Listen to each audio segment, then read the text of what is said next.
الحمد لله نحمده ونستعينه ونستغفره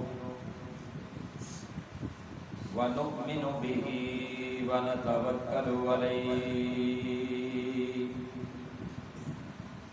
ونعوذ بالله من شرور أنفسنا ومن سيئات أعمالنا من يهده الله فلا مضل له ومن يضلله فلا هادي له ونشهد أن لا إله إلا الله وحده بوحدة لا شريك له ونشهد أن سيدنا ومولانا محمدا عبده ورسوله أما بعد فأعوذ بالله من الشيطان الرجيم بسم الله الرحمن الرحيم بل هو قرآن مجيد في لوح محفوظ قال النبي صلى الله عليه وسلم إن لصاحب القرآن عند كل ختمة دعوة مستجابة وشجرة في الجنة لو أن غرابا طار من أصلها لم ينتهي إلى فرعها حتى يدركه الهرم أو كما قال عليه الصلاة والسلام صدق الله مولانا العظيم وصدق رسوله النبي الكريم ونحن على ذلك لمن الشاهدين والشاكرين والحمد لله رب العالمين.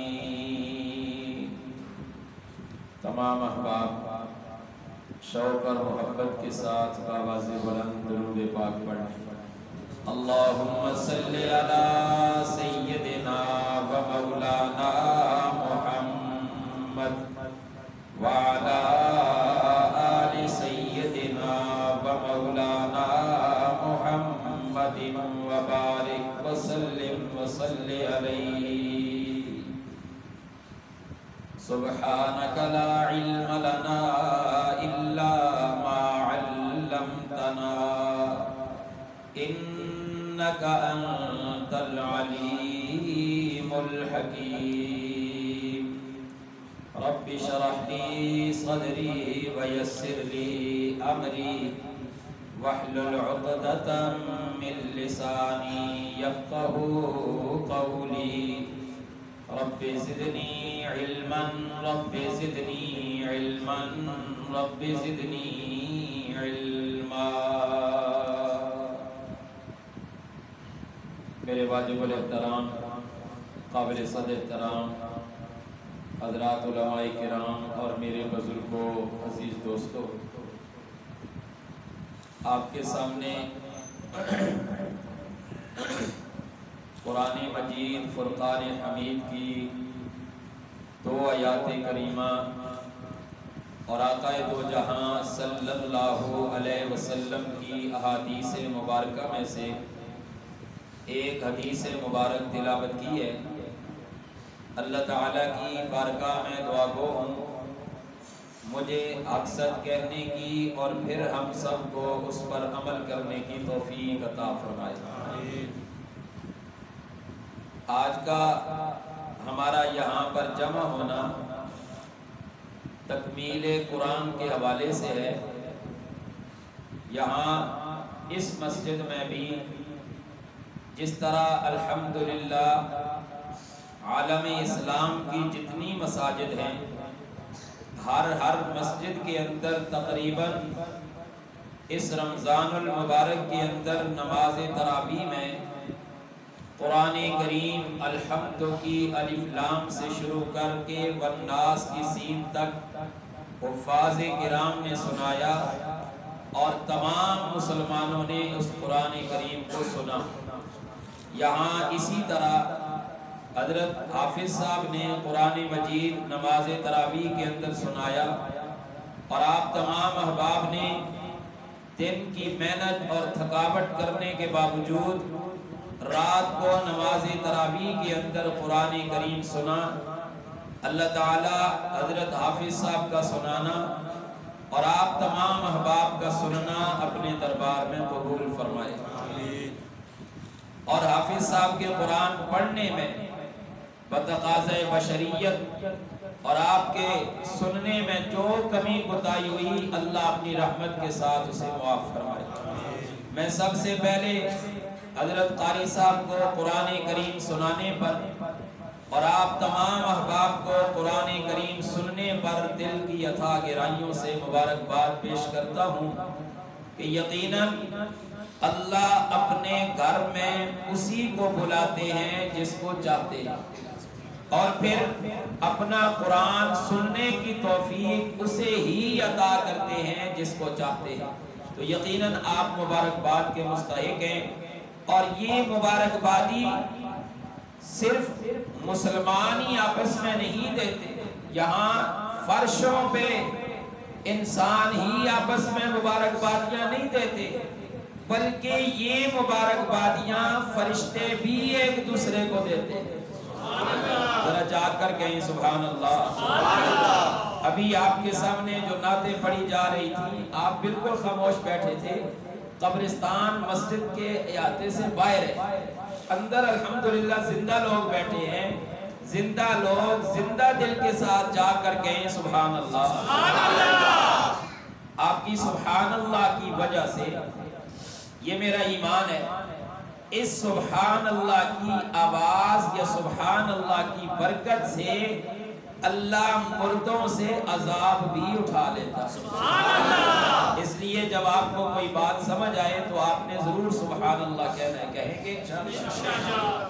اور ایک چھوٹی سی بات، جب میرے آقا علیہ السلام کا نام نامی اسم گرامی آئے تو اس پر آپ نے صلی اللہ علیہ وسلم پڑھنا ہے، پڑھیں گے انشاءاللہ۔ میں ایک چھوٹی سی روایت درود شریف کے حوالے سے آپ کے سامنے آپ کے ایمان کو تازہ کرنے کے لیے بیان کر کے اپنے موضوع کی طرف آتا ہوں، اور یہ آج کی محفل بڑی ہی بابرکت اور مبارک محفل ہے، آگے چل کے آپ کو پتہ چلے گا۔ خیر، درود شریف کے حوالے سے آپ کا ذوق چاہیے، میں اپنی بات کو آگے شروع کروں، جاگ کر کہیں سبحان اللہ۔ میرے آقا علیہ السلام جب معراج پہ تشریف لے گئے، آپ جب معراج پہ جا رہے ہیں تو ساتھ حضرت جبرائیل علیہ السلام بھی ہیں۔ ایک جگہ آسمانوں پر ایسی آئی جہاں پر میرے آقا علیہ السلام نے حضرت جبرائیل سے ایک سوال کیا، دیکھا کہ ایک فرشتہ، فرشتوں کو اللہ نے بڑے پر عطا فرمائے، ایک فرشتہ کہ جس کے پر کٹے ہوئے وہ ایک جگہ پہ بڑے پریشانی کے عالم میں بیٹھا ہے۔ میرے آقا کا ساتھ ہی قریب سے گزر ہوا، آپ نے حضرت جبرائیل کو مخاطب کر کے فرمایا، جبرائیل یہ فرشتہ فلاں فرشتہ نہیں ہے جس کے سانس لے کر سانس باہر نکالنے سے بھی اللہ فرشتے پیدا فرماتے ہیں۔ سبحان اللہ، اتنا بابرکت فرشتہ، اور آج یہاں بھی یہ پریشانی کے عالم میں بیٹھا ہے، وجہ کیا ہے؟ حضرت جبرائیل علیہ السلام نے عرض کی، اللہ کے محبوب یہ ایک اس کی رداد ہے، اگر آپ چاہیں تو میں سنا دوں، ذرا جاگ کر کہیں سبحان اللہ۔ حضرت جبرائیل علیہ السلام نے عرض کی، اللہ کے محبوب یہ وہ فرشتہ ہے، رب کریم نے اس فرشتے کو حکم دیا یہاں سے جاؤ، فلاں بستی پر عذاب نازل کرنا ہے، فلاں بستی کو تیس نیس کر دینا ہے۔ یہ فرشتہ اللہ کا حکم لے کر اس بستی پہ پہنچا۔ بستی کو جب دیکھا وہاں ایک ماں اپنے بچے کو دودھ پلا رہی ہے، دودھ پیتا بچہ، شیر خوار بچہ، بچپنے کے عالم میں اپنی ماں کا دودھ پیے جا رہا ہے۔ وہ فرشتہ یہ کہنے لگا جب میں نے عذاب کو دیکھا اور اس امت کو دیکھا، یہ ماں اپنے بچے کو دودھ پلا رہی ہے، جب میرے ذہن و دماغ میں یہ بات آئی جب عذاب آئے گا یہ چھوٹا بچہ جس کا کوئی گناہ نہیں، جب عذاب آئے گا اسے بھی تیس نیس کر دیا جائے گا۔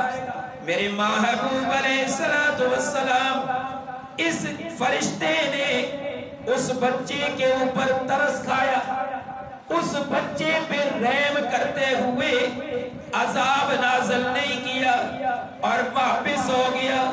جب میرے اللہ کے سامنے پہنچا تو اللہ نے فرمایا فرشتے میں نے تجھے عذاب کے لیے بھیجا تھا اور تو نے عذاب نہیں نازل کیا۔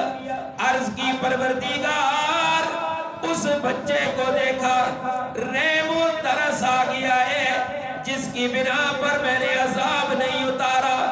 میرے رب نے اس حکم کی عطولی کی وجہ سے اس فرشتے کو تخت سے بھی اتار دیا اور اس فرشتے کے پروں کو کاٹ دیا ہے۔ یا رسول اللہ صلی اللہ علیہ وسلم یہ وہ فرشتہ ہے۔ میرے آقا نے فرمایا، آگے بات کرتا ہوں، یہاں ہمارے لیے ایک سبق ہے ہم سب کے لیے۔ حضرت جبرائیل علیہ السلام نے کس کے بارے میں فرمایا کہ عذاب کے لیے بھیجا؟ فرشتے کے بارے میں۔ کس کے بارے میں؟ زور سے بولے، کس کے بارے میں؟ اور فرشتہ بھی کوئی عام نہیں، وہ فرشتہ جو سانس لے کر سانس باہر نکالے تو رب نورانی مخلوق پیدا کرے۔ اتنا اعلیٰ فرشتہ جس کو تخت ملا ہوا ہے، جب وہ ترس کھا کر، جب وہ رحم کھا کر، اس کا ارادہ نافرمانی کا نہیں ہے، رحم اور ترس کھا کر اس بچے کو دیکھ کر وہ واپس ہوا تو اللہ نے سزا کے طور پہ اس کے پروں کو بھی کاٹ دیا اور اس کو تخت سے بھی اتار دیا۔ میں اور آپ جب نماز کا وقت ہوتا ہے صبح، ہم اپنے بچوں کو نہیں اٹھاتے، کہتے ہیں جی یہ چھوٹے ہیں نیند آ جائے گی، ان کو نیند سے اٹھائیں گے، ترس کھاتے ہیں نہیں۔ بتاؤ اگر فرشتہ ترس کھا کے سزا کا سزاوار بنے، میں اور آپ اپنی ذاتی اولاد پہ ترس کھا کے، کیا ہم سزا کے مستحق نہیں ہوں گے؟ زور سے بولو۔ لہٰذا آج یہ عہد کرتے ہیں اپنے بچوں پہ، اللہ نے ہمیں نگہبان بنایا۔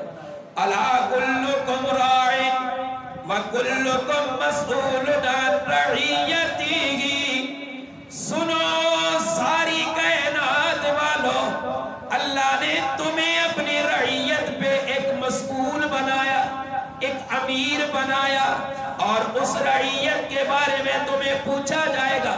بتانا تیرا بچہ 10 سال کا ہو کر بھی نماز نہیں پڑھتا تھا، کبھی تو نے اس کو حکم کیا، کبھی تو نے اس پہ زبردستی کی، اس وقت ہمارے پاس کوئی جواب ہوگا؟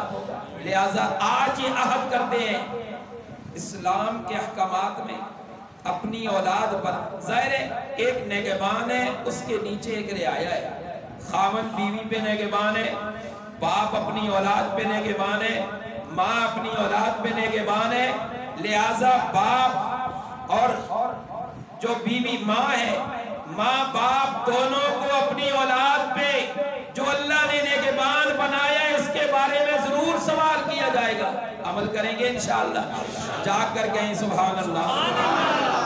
میرے آقا نے فرمایا جبرائیل اب یہ بیچارہ پریشان بیٹھا ہے، بتانا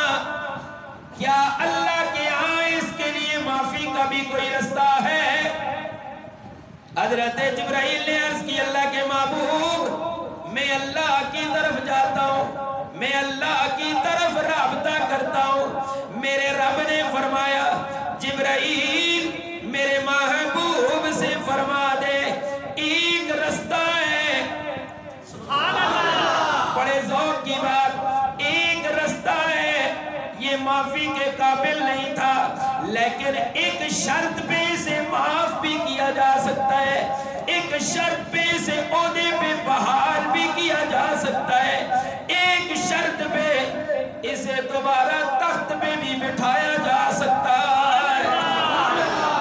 میرے آقا نے فرمایا جبرائیل کو کون سی شرط ہے بتانا ذرا، میں پوری کرتا ہوں، اس فرشتے کو معافی مل جائے۔ سبحان اللہ، باشانوں والے نبی، کمالات والے نبی، جنہیں اپنی امت کی بھی فکر ہے اور فرشتے کی فکر کرتے ہوئے معافی کا بھی ارادہ فرماتے ہیں۔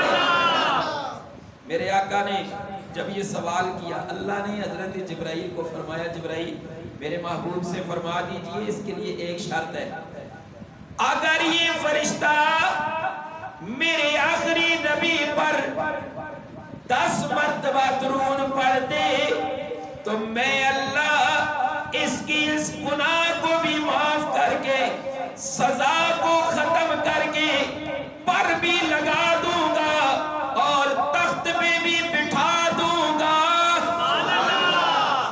یہ میرے آخری نبی پہ درود پڑھے تو پتہ چلا درود پاک پڑھنا بڑے گناہوں کو بھی مٹا دیتا ہے۔ درود پاک پڑھنا عہدوں سے ہٹے ہوئے لوگوں کو دوبارہ عہدے پر بھی بٹھا دیتا ہے۔ درود پاک انسان کے لیے بڑی اعلیٰ عبادت ہے، لہٰذا اس درود شریف کو اپنا وظیفہ بناؤ۔ درود شریف صبح بھی شام بھی اپنی ایک تسبیح مقرر کرو، اور جب میرے آقا کا نام نامی آئے اس پہ لازماً درود پڑھنا ہے، پڑھیں گے انشاءاللہ۔ اگر ذوق ہو میں اپنی بات آگے شروع کرتا ہوں، جا کر کہیں سبحان اللہ۔ یہ تکمیل قرآن کی محفل ہے، قرآن کریم نماز تراویح میں ختم کیا گیا۔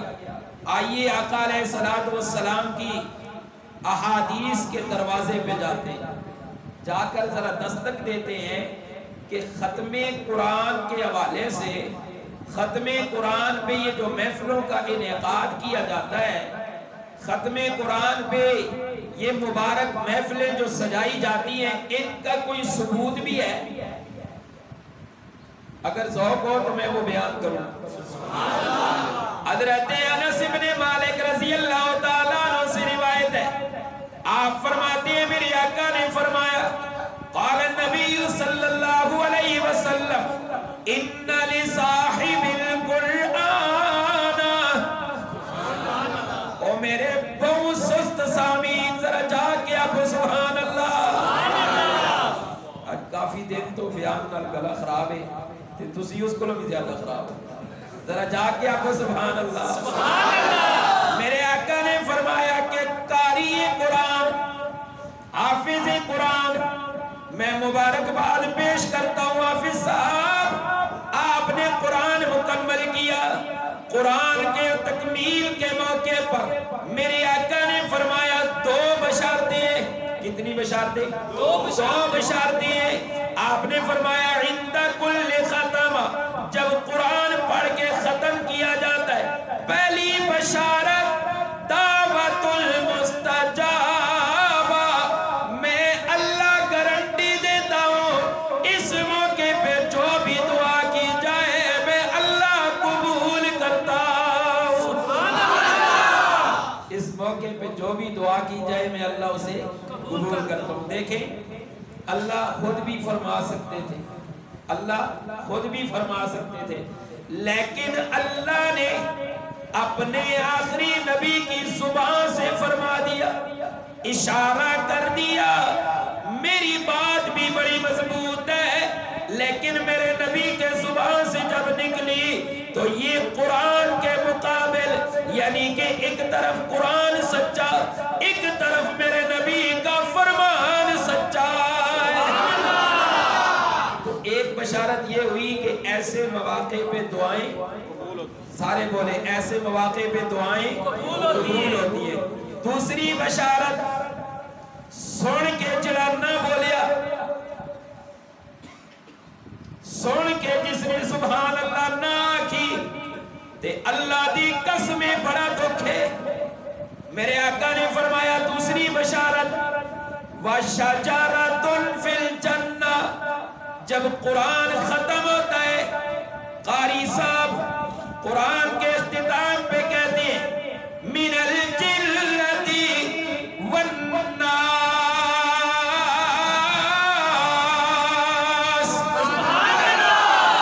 اللہ فرماتے ہیں ادھر والناس کی سین جب قاری صاحب کی زبان سے نکلتی ہے، توجہ، ادھر جنت میں اللہ درخت لگوا دیتے ہیں سبحان اللہ، کہ جس قاری صاحب نے قرآن سنایا میرے اللہ کے یہاں اس کا اجر یہ ہے کہ اللہ جنت میں اس کے لیے درخت لگا دیتے ہیں۔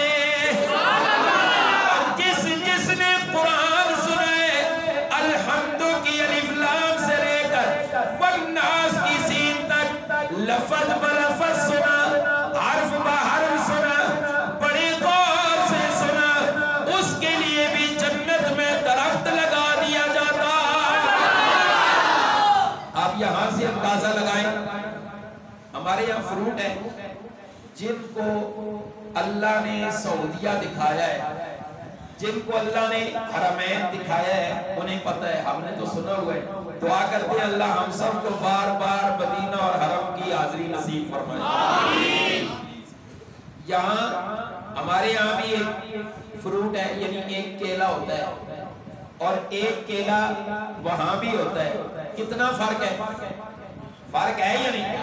اگر وہ کیلا دیکھو اس کیلے کو دیکھو تو یہ کیلی نظر آتی ہے، ایسے ہی ہے یا نہیں؟ ذرا جاگ کر کہیں سبحان اللہ۔ اللہ فرماتے ہیں وہ جنت میں لگائے ہوئے درخت دنیا کے درختوں کی طرح نہیں، وہ جنت میں لگائے ہوئے درخت سکندر پور کے درختوں کی طرح نہیں، وہ جنت میں لگائے ہوئے درخت یہاں ہری پور والوں ہری پور کے درختوں کی طرح نہیں، پنجاب کے درختوں کی طرح نہیں، دنیا کے درختوں کی طرح نہیں، بلکہ جنت کے درختوں کی شان یہ ہے، اللہ فرماتے ہیں اس درختوں کی ٹہنیاں اتنی بڑی کہ لو ان غرابا، اگر ایک کوا، ایک حدیث مبارکہ میں میرے آقا علیہ السلام نے صحابہ کرام سے سوال کیا، مفہوم ہے، آپ نے فرمایا میرے صحابہ ان پرندوں میں سب سے زیادہ لمبی عمر کس پرندے کی ہوتی ہے؟ صحابہ کرام نے عرض کی اللہ کے محبوب، ایک روایت میں اللہ و رسول عالم اور ایک روایت میں ہے کہ کوے کی عمر سب سے زیادہ ہوتی ہے۔ میرے آقا نے فرمایا، یہاں محدثین نے لکھا کہ کوے کی اوسط عمر، درمیانی عمر وہ 250 سال ہے، 2 صدیوں اور 50 سال درمیانی عمر۔ تو جس کوے کی عمر لمبی ہے اس کی عمر کتنی زیادہ ہوگی؟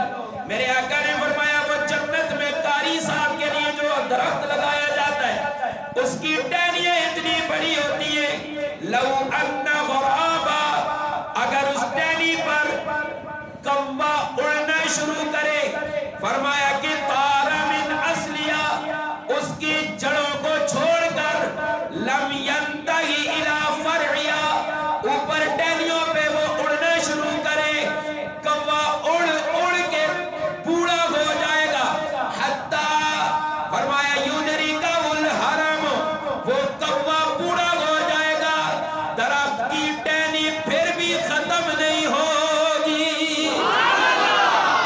آخر وہ اتنا بڑا درخت جس کی اتنی بڑی ٹہنیاں ہیں، اس کا تنا بھی تو کوئی بڑا ہوگا، پھر وہ جتنا بڑا تنا ہے اس کے لیے نیچے زمین بھی تو کوئی اتنی وسیع ہوگی، پھر یہ ٹہنیاں جتنی وسیع ہیں اتنی وسیع زمین بھی تو نیچے ہوگی، یوں سمجھیں کہ اتنی جنت کا مالک اللہ قاری صاحب کو بنا دیتا اور یہ قرآن سننے والوں کو بنا دیتا ہے۔ ذرا جاگ کر کہیں سبحان اللہ۔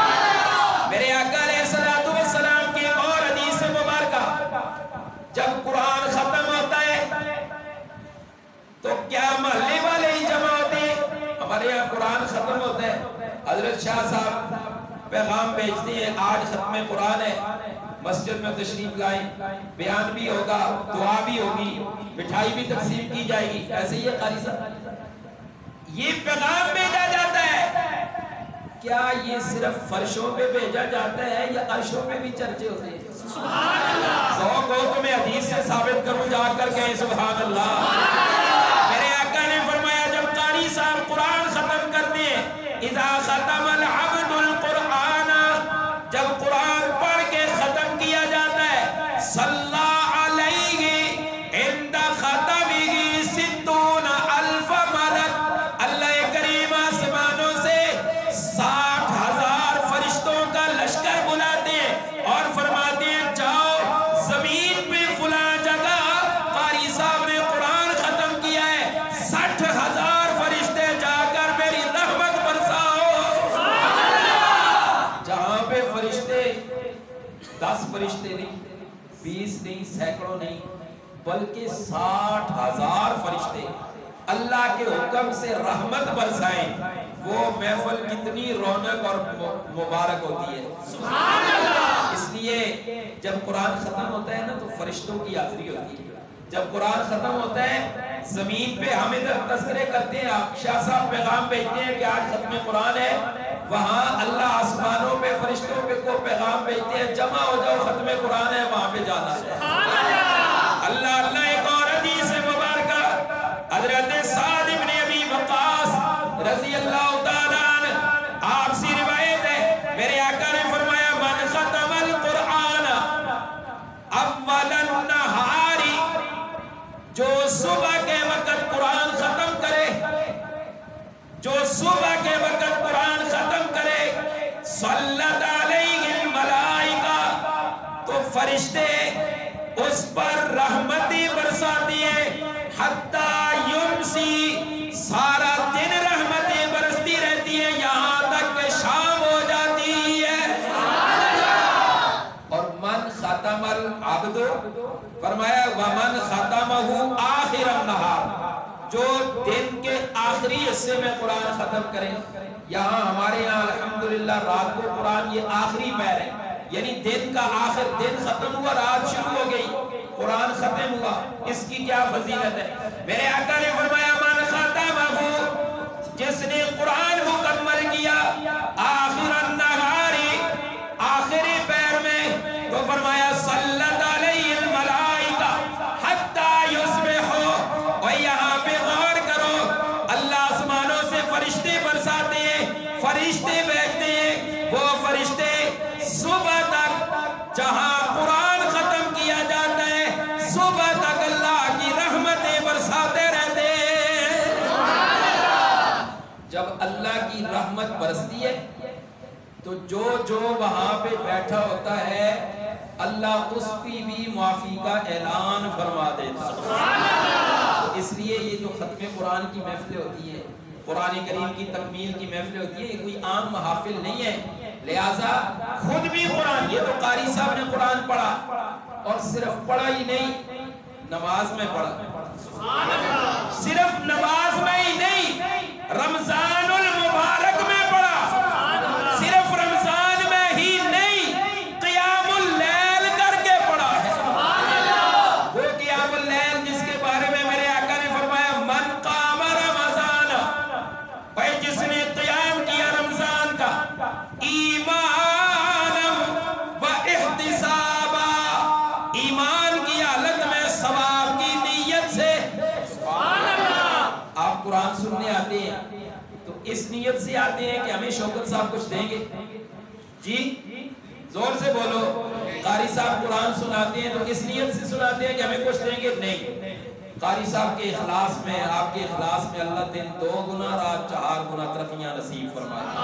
اللہ حضرت شوکت صاحب کے اخلاص میں بھی ترقیاں نصیب فرمائے. یہ سارا معاملہ اللہ کی رضا کے لیے ہوتا ہے. کس کے لیے ہوتا ہے؟ اللہ کے لیے ہوتا ہے. تو فرمایا من قام رمضان ایمانا و احتسابا، جس نے ایمان کی حالت میں ثواب کی نیت میں 1 رات تک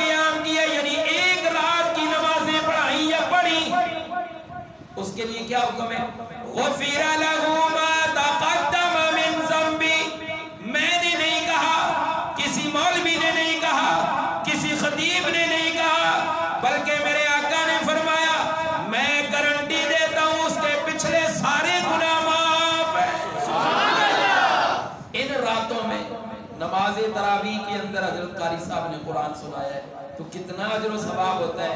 اس پہ عمل کریں گے انشاءاللہ. رمضان المبارک کے جو ایام رہ گئے ہیں، 1-2 دن جو رہ گئے ہیں، اللہ اس کے اندر ہمیں بار بار مساجد کی حاضری اور قرآن کریم کی تلاوت کی توفیق عطا فرمائے. اور یہ قرآن کا ختم، قرآن کا پڑھنا صرف رمضان کے ساتھ خاص نہیں ہے، بلکہ قرآن کریم ساری زندگی کے لیے آیا ہے. تلاوت کریں گے انشاءاللہ. ایک اور حدیث مبارکہ آپ کے سامنے تلاوت کرتا ہوں. اگر آپ تھکے نہیں تو ذرا بیداری کا ثبوت دیتے ہوئے جاگ کر کہیں سبحان اللہ. میرے آقا نے فرمایا ما من مومن ولا مومنہ، جب کوئی مومن مرد یا مومنہ عورت، مرد بھی آگے عورتیں بھی آگے، یعنی قاری صاحب بھی آگے قاریہ صاحبہ بھی آگے.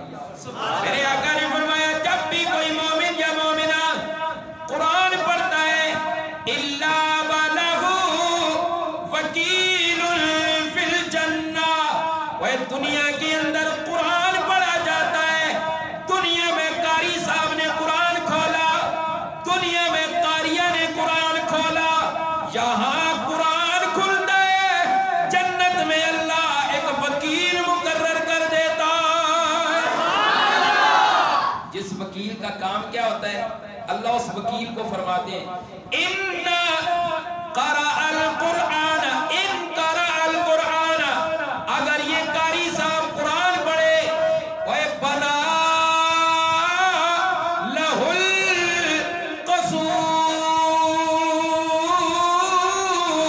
الْقَصُورِ، ایک چھوٹی جی کوٹھی نہیں، کوئی کمرہ نہیں، بلکہ بڑے محل تعمیر کرنا شروع کر دیا. جب تک قاری صاحب قرآن پڑھتا ہے تب تک وہ فرشتے جنت میں اس کے لیے محل تیار کرتے رہتے ہیں. جتنی دیر قرآن پڑھا جا رہا ہے اتنی دیر ادھر محلات تیار کیے جاتے ہیں. اور میرے آقا نے فرمایا وَإِن سَبَّحَ، یہ تو قرآن کی بات ہے، چلو بات آ گئی حدیث مبارکہ تو سنا دوں.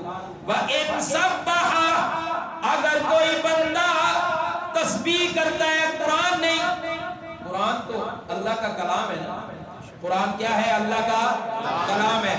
اگر کوئی بندہ تسبیح کر رہا ہے غرس لہ الاشجار، تو اللہ فرماتے ہیں اس وکیل کو یہ میرا بندہ جو میری تسبیح کر رہا ہے اس کے لیے درخت لگانا شروع کر دے. قاری قرآن جب پڑھتا ہے، قاری سے مراد حافظ نہیں ہے، قاری سے مراد ہر قرآن پڑھنے والا. جب قرآن پڑھنے والا قرآن پڑھتا ہے تو اللہ فرشتے کو حکم کرتے ہیں محلات بنانا شروع کر.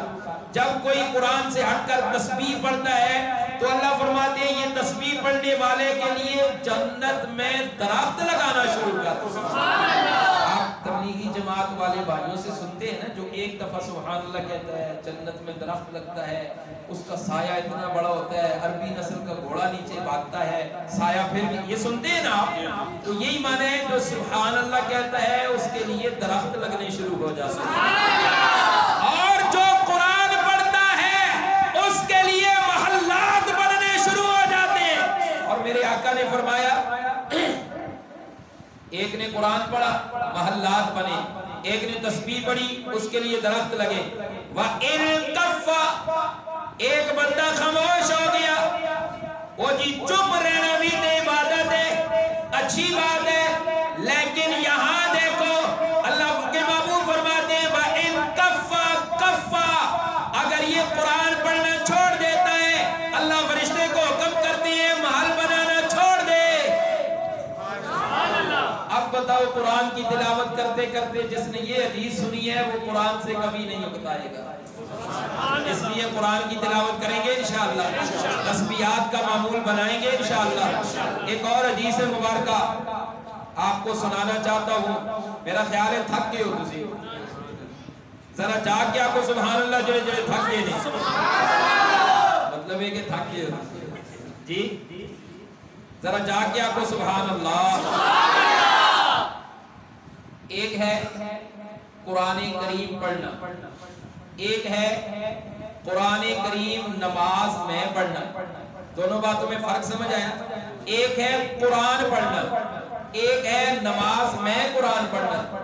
ایک ہے نماز میں کھڑے ہو کے قرآن پڑھنا, ایک ہے نماز میں بیٹھ کے قرآن پڑھنا. ہر ایک کا الگ ثواب ہے. سبحان اللہ. قاری صاحب نے ماشاءاللہ کھڑے ہو کے قرآن سنایا, آپ نے کھڑے ہو کے قرآن سنا, اور اگر اس کا آپ ثواب سننا چاہتے ہیں تو ذرا جا کے کہیں سبحان اللہ. سبحان اللہ.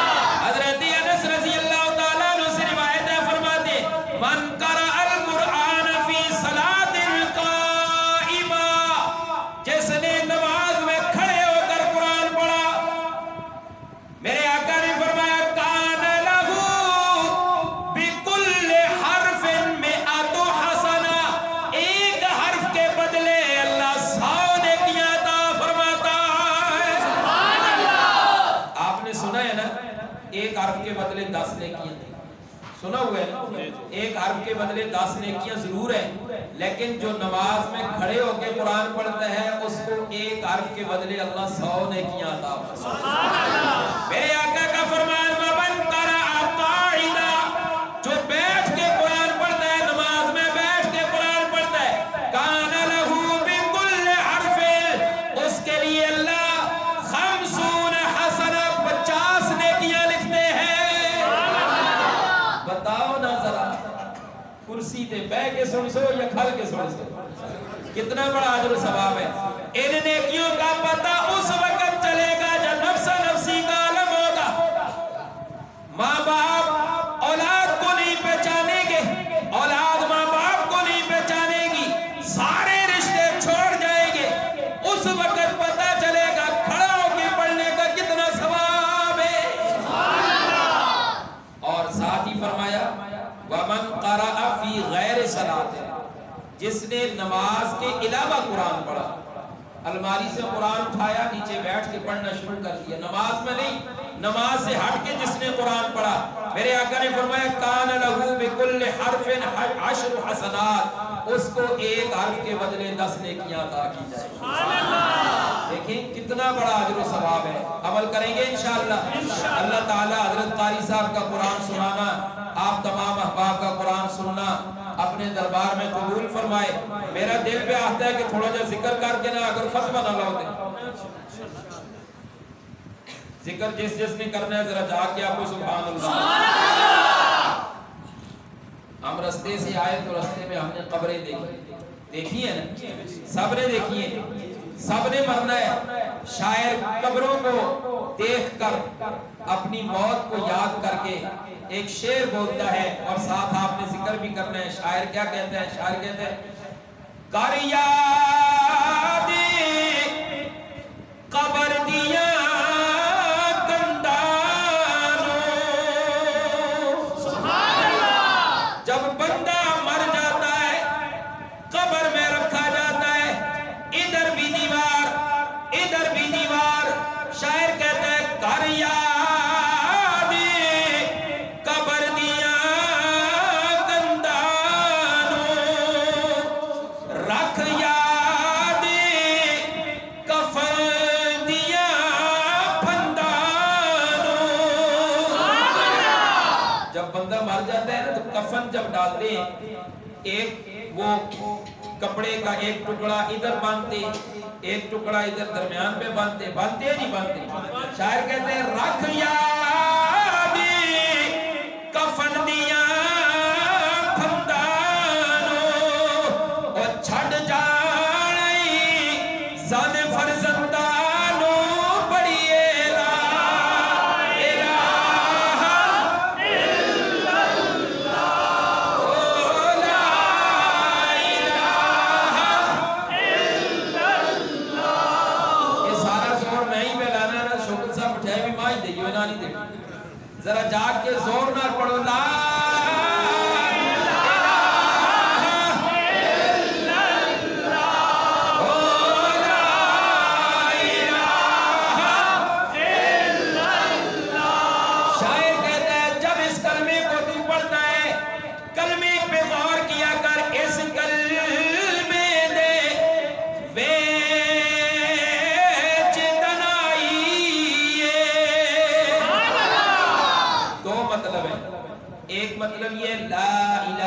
الا اللہ. کیا ثابت ہوتا ہے کہ اللہ زور سے اللہ ایک ہے، تنہائی ہے، تنہائی ہے، لا الہ الا اللہ. دوسرا مطلب اس کلمے دے وچ تنہائی ہے، یعنی کلمہ تنہائی میں بیٹھ کے پڑھا کرتا. سبحان اللہ. اس کلمے دے وچ تنہائی ہے، اے دے وچ کل خدائی ہے. شاعر کہتا ہے اے دے وچ توحید الہی ہے، پڑھیے لا الہ الا اللہ، لا الہ الا اللہ. جیڑا کلمے دا وید پکاوے گا، جیڑا کلمے دا وید پکاوے گا، او دی قبر نو چمکاوے گا.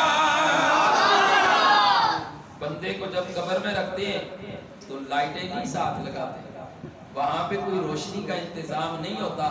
یہ قبر روزانہ بندے کو مخاطب کرتی ہے، 5 دفعہ روزانہ پکارتی ہے اور کہتی ہے میرے اوپر چلنے والے انسان، میں اندھیروں کا گھر ہوں، روشنی کا انتظام کر کے آنا.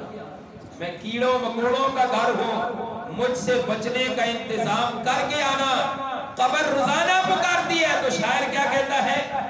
جیڑا کلمے دا وید پکاوے گا، او دی قبر نو چمکاوے گا، اونو جنت وچ پہنچاوے گا. پڑھیے لا الہ الا اللہ، لا الہ الا اللہ. آخر کے اندر ایک شعر پڑھ کے پھر اجازت چاہوں گا. جب بندہ مر جاتا ہے، دفنانے والے آتے ہیں، بیٹا بھی ساتھ، والد بھی ساتھ، اولاد بھی ساتھ، رشتہ دار بھی ساتھ. قبر تک، قبر میں ڈال دیا گیا، کوئی مٹی ڈال دی گئی، قاری صاحب نے تلقین پڑھی، دعا کروائی، چلے گئے سب. شاعر کہتے ہیں ساتھ کوئی نہیں جائے گا. ساتھ زور سے بولو، ساتھ کوئی نہیں جائے گا. ساتھ کیا جائے گا؟ کیا کام آئے گا؟ ایک کلمہ ساتھ